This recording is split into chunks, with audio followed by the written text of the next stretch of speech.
Capítulo 5. Cálculo. Yo solo preveo un movimiento, pero siempre es el correcto.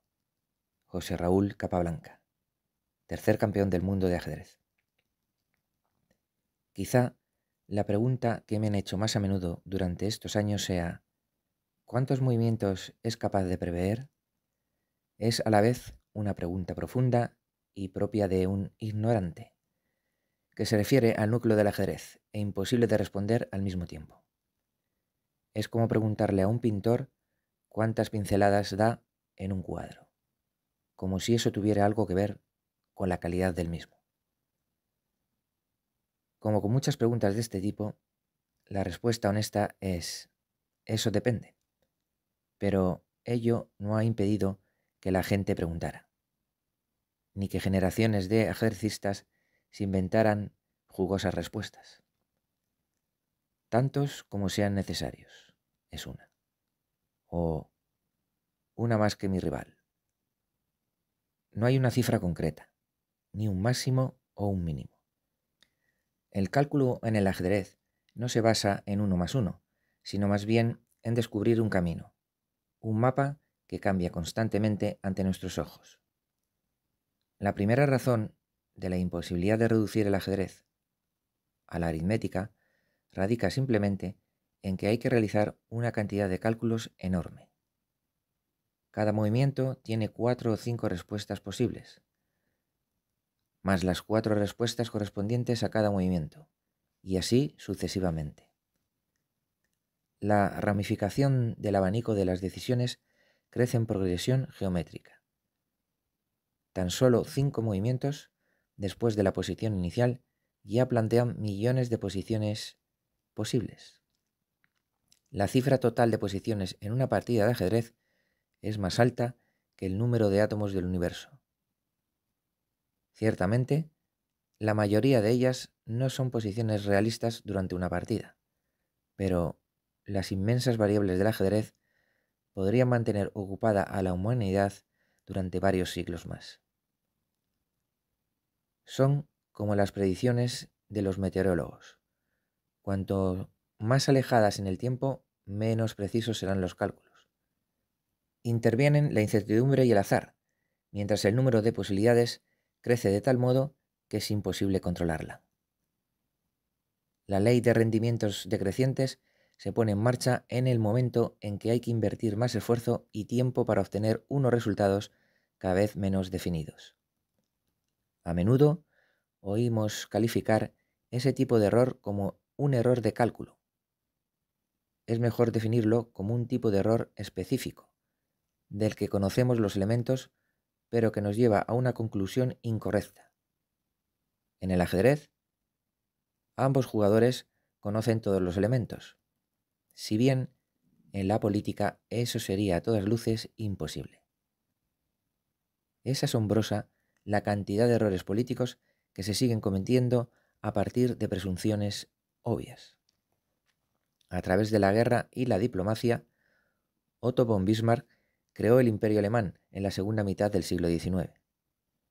Tras unificar Alemania, consiguió aislar a Francia y dejar incomunicada a Rusia, mientras que se aliaba con Italia y Austria.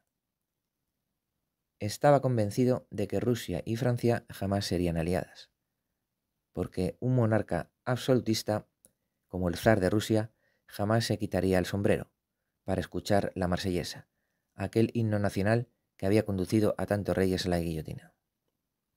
En 1894, 4 años después de que el Kaiser Guillermo II reemplazara a Bismarck como canciller, los franceses firmaron una alianza militar con Rusia.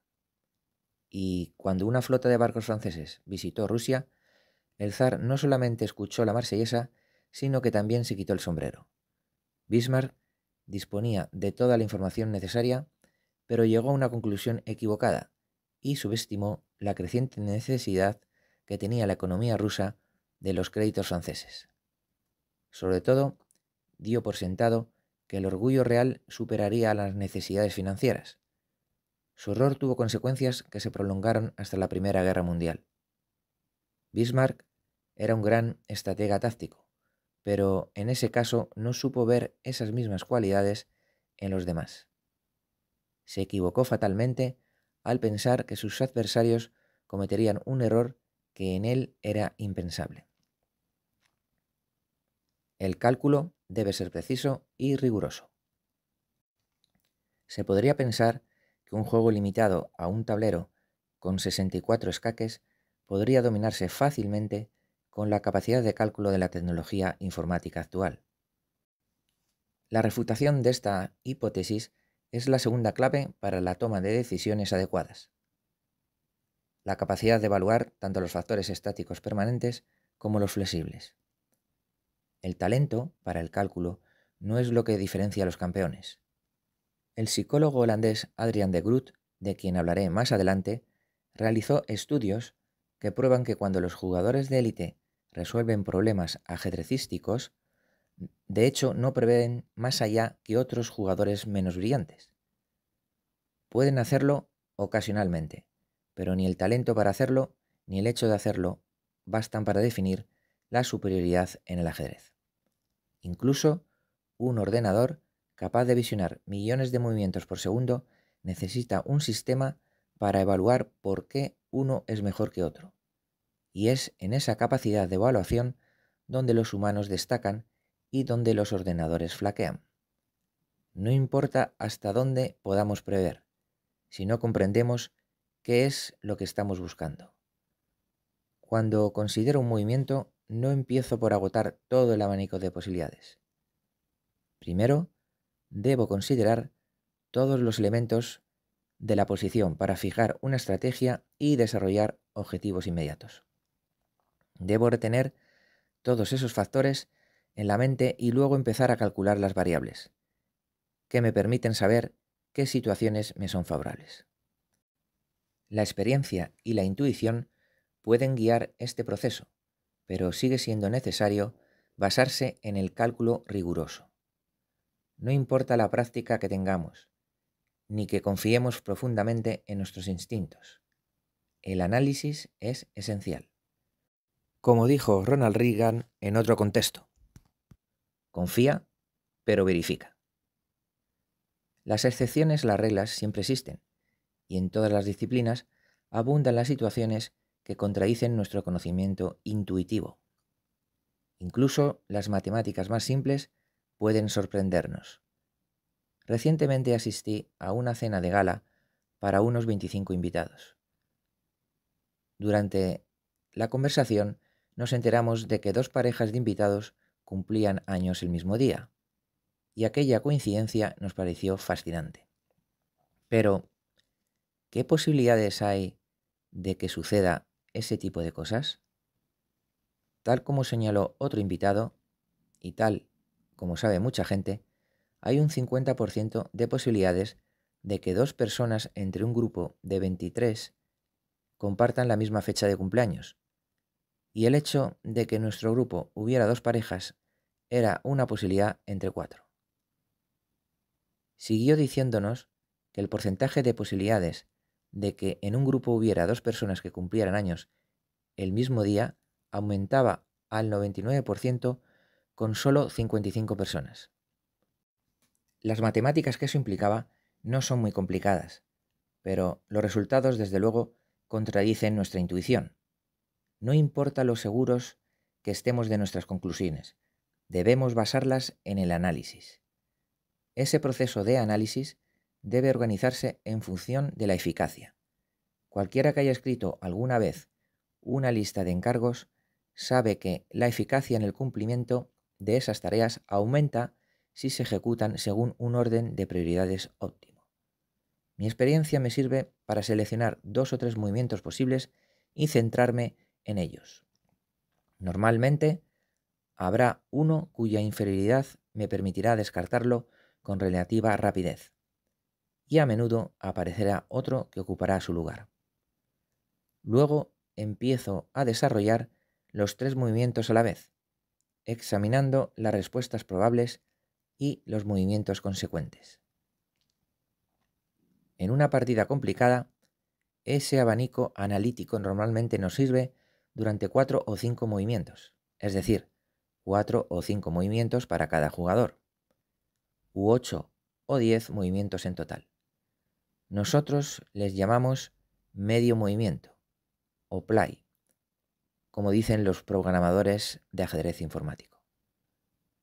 Un movimiento de las blancas más la respuesta de las negras equivale a un movimiento, excepto en circunstancias especiales, tales como una posición particularmente arriesgada o un momento que consideremos crucial en el desarrollo de la partida. Son un tipo de cálculos bastante prácticos y fiables. Para ser eficaz, ese abanico de decisiones debe reducirse constantemente. Se requiere disciplina mental para moverse de una variación a la siguiente, descartando los movimientos menos prometedores y siguiendo los mejores. Si merodeamos demasiado, perdemos un tiempo precioso y corremos el riesgo de quedar atrapados en la confusión. Además, hay que detectar cuándo debemos detenernos. Puede ser o bien cuando hayamos llegado a una situación satisfactoria, a un camino que claramente es el mejor o el esencial, o cuando el resultado de prolongar el análisis no compensa el tiempo que empleemos en ello. Imaginación, cálculo y mi mejor partida. Apelar aquí a la imaginación no contradice la necesidad de disciplina. El cálculo debe guiarse por una suma de creatividad y orden.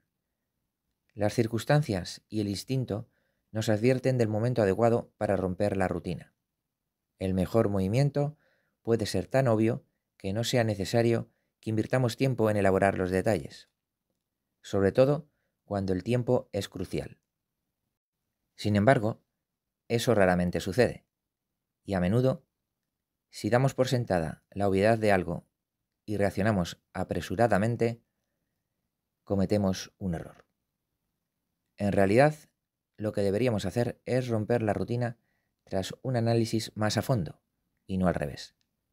Son los momentos en los que nuestro instinto nos dice que hay algo merodeando bajo la superficie, o que hemos llegado a una encrucijada decisiva y se impone un examen más exhaustivo.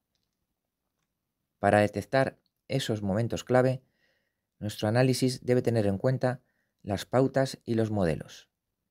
Si una de las derivaciones de nuestro análisis empieza a dar resultados sorprendentes, buenos o malos, vale la pena que dediquemos tiempo a averiguar qué es lo que pasa. A veces es difícil explicar exactamente qué es lo que dispara las alarmas de nuestro cerebro, indicándonos que hay algo más que deberíamos averiguar. Lo importante es atender ese timbre de alarma en cuanto suena. Una de mis mejores partidas se resolvió gracias a ese sexto sentido. El escenario era el tradicional y reñido supertorneo de Wijk aan Zee en los Países Bajos, y mi contrincante era de nuevo Vasilin Topalov, el luchador búlgaro. Topalov también tuvo parte del mérito, porque para crear una partida de ajedrez bonita son necesarios los dos jugadores. A menos que nuestro rival luche con fiereza y construya una buena defensa, difícilmente tendremos la posibilidad de mostrar nuestras habilidades. La tenaz resistencia de Topalov me obligó a utilizar al límite mi capacidad de cálculo en aquella partida, en la que jugué la combinación más compleja de mi carrera. El tronco central del análisis me permitía calcular hasta 15 movimientos, una cifra prácticamente ridícula.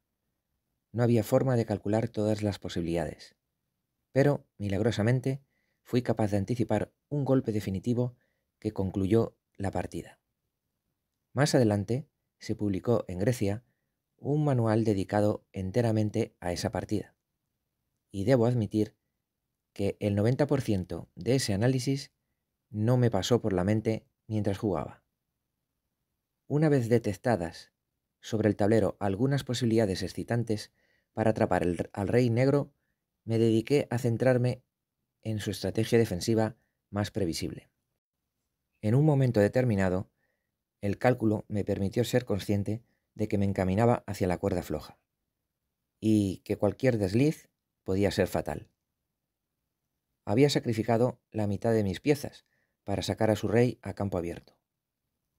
Analicé más a fondo la imagen mental de la posición, convencido de que tenía que haber algo. Y, finalmente, vislumbré la posición victoriosa, anticipándome 15 movimientos. Fue una proeza de cálculo, pero no hay forma de que la mente llegue tan lejos sin ayuda de la imaginación. La combinación nunca se me hubiera ocurrido si hubiera examinado la posición desde una perspectiva puramente deductiva. No fue producto de un análisis lógico que muestra la conclusión matemática perfecta. Para probarlo, debo decir que al menos una vez deseché el movimiento más enérgico, que más adelante descubrieron otros grandes maestros. Por otro lado, pese a que para mí acabó bien, mi omisión del mejor movimiento ejemplifica uno de los peligros de centrarse exclusivamente en un objetivo distante. Estaba tan encantado viendo el sol al final del arco iris que dejé de mirar a mi alrededor mientras avanzaba hasta él. Llegué a convencerme de que un final tan bello debía ser también científicamente correcto, un engaño potencialmente peligroso.